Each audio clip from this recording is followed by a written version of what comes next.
getting to learn all of these, and there's like 100 different kinds of meat and cheese. They each have a specific food or a bonding food. I just learned all Thank the you. code numbers for the salads and everything.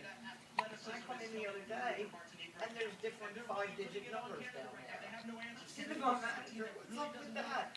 She goes, "Oh yeah, they're the new code numbers for all the salads." And I'm like,